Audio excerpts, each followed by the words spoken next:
Hello student, कैसे हो आप सब। हमारे सारे अलंकार पूरे हो चुके थे। आज हम करेंगे अतिशयोक्ति। ठीक है। तो जहां किसी वस्तु या विषय का इतना बड़ा चढ़ाकर, ठीक है, इतना बड़ा चढ़ाकर, ठीक है, बड़ा चढ़ाकर वर्णन किया जाए या फिर एक्सप्लेन किया जाए, ठीक है, वर्णन किया जाए,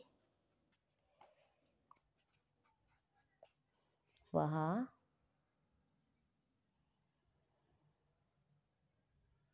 वर्णन किया जाए कि लोक मर्यादा का उल्लंघन हो, वहाँ अतिशयोक्ति। आपको बस कितना याद करना है, आपको बस इतना याद करना है, जहाँ पर किसी वस्तु को बड़ा चढ़ाकर वर्णन किया जाए वहाँ अतिशयोक्ति अलंकार होता है, बस। ठीक। और एक एग्जाम्पल दे देना, इसका चल गया काम। और तो कुछ ज़्यादा आपको करना ही नहीं है। ठीक है। अब लेंगे हम इसका एग्जाम्पल। ठीक है, चलो करते हैं स्टार्ट। हनुमान की पूंछ में लगन न पाई आग, लंका सारी जर गई, गए निशाचर भाग। ठीक है। अब हमने बात क्या की थी, हमने बात की थी इसके अंदर कि किसी भी बात या किसी भी चीज को बहुत बड़ा चढ़ाकर वर्णन किया जाए तो वहां अतिशयोक्ति अलंकार होगा। चलो पहले एग्जाम्पल लिखते हैं इसका, फिर एक्सप्लेन करेंगे। ठीक है। हनुमान की पूंछ में लगन न पाई आग, पाई आग, लंका सारी सिगरी, सॉरी, लंका सिगरी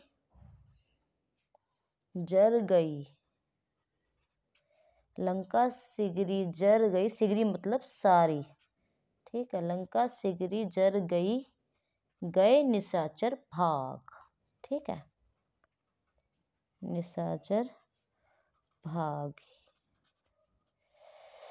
चलो बात करते हैं अतिशयोक्ति अलंकार के ऊपर। जहां पर किसी वस्तु या किसी विषय को इतना बड़ा चढ़ाकर बताया जाए, बड़ा चढ़ाकर बिना वजह एक्सप्लेन किया जाए, बिना चढ़ाकर उसकी तारीफ बहुत ज्यादा बांधी जाए, वहां अतिशयोक्ति अलंकार होता है। उदाहरण के लिए, हनुमान की पूंछ में लगन न पाई आग, लंका सारी जर गई, गए निशाचर भाग। अब देते हैं इसका एक्सप्लेनेशन।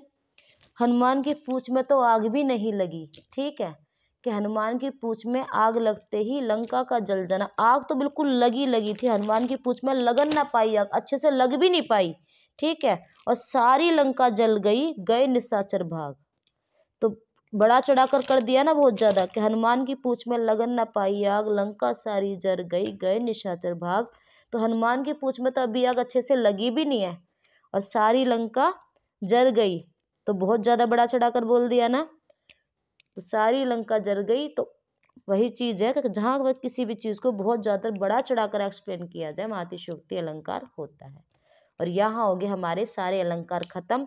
अब मैं कराऊंगी तुम्हें कल अलंकार की पहचान। अगर वैसे तो बोर्ड के पेपर में आता है क्या बेटा, वैसे तो बोर्ड के पेपर में डेफिनेशन पूछता है वो कि उपमा अलंकार रखो, लूपर अलंकार की परिभाषा दो, तो उसमें आपको परिभाषा एक उदाहरण देना होता है।